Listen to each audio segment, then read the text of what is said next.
la base, j'ai fait une formation dans l'enseignement pour être professeur d'EPS, donc j'ai passé pas mal de diplômes différents en termes de pédagogie. J'ai créé ma boîte juste à la sortie de mes études, qui organise des événements sportifs où on crée des sports à sensations, style le combat à l'arc, on a une catapulte qui envoie les gens à 15 mètres de haut dans l'eau, du bowling humain, pas mal de jeux un petit peu rigolos. Et en fait, la somme de toutes les compétences qu'on a acquises, du coup, en termes de soit au moment de nos études, soit dans la création d'événements, étudier un petit peu la façon dont les gens se comportent. Moi, j'ai fait pas mal de magie, de mentalisme aussi, qui me permet de voir un petit peu comment les gens vont réagir dans nos salles. Tout ça, ça a amené du coup à arriver à faire des scénarios qui tiennent la route et qui sont assez rigolos et originaux.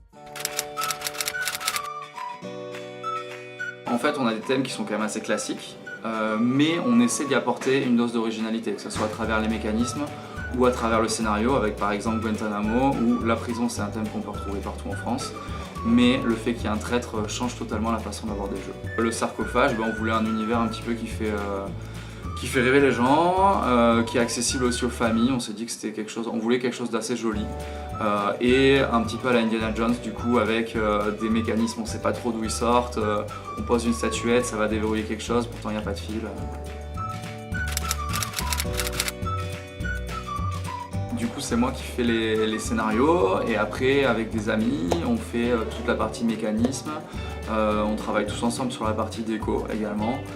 Nous, la particularité de nos scénarios, c'est qu'on fait vraiment tout en interne, que ce soit décor, conception des mécanismes, scénario.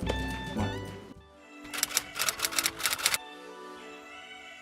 On se développe beaucoup dans la partie séminaire sur des escape games avec beaucoup de personnes qui vont jouer en même temps. Donc là, on va faire notre premier séminaire ce week-end avec 150 joueurs qui vont faire le même scénario en simultané. On ouvre également des nouvelles salles qui vont être un peu plus mobiles dans des campings, où ça va être un bar clandestin. Donc une salle qui fait 28 mètres carrés, et donc si ça se passe bien, on va en mettre plusieurs après dès l'année prochaine en route pour se développer. Et on vend maintenant également depuis un an des salles pour des escape games qui ne souhaitent pas produire eux-mêmes les scénarios. Où on leur fait soit des scénarios qu'on a déjà conçus, soit on crée des scénarios sur mesure. Nous, c'est qu'on fait tout nous-mêmes. Ça, c'est quand même une forte valeur ajoutée, que du coup, on est juste limité par notre imagination, un petit peu par nos compétences techniques en termes de mécanisme, mais on commence à être assez efficace. Et voilà, et l'originalité, je pense, des scénarios, on essaie vraiment d'avoir des scénarios qui vont toujours amener quelque chose de nouveau pour les joueurs.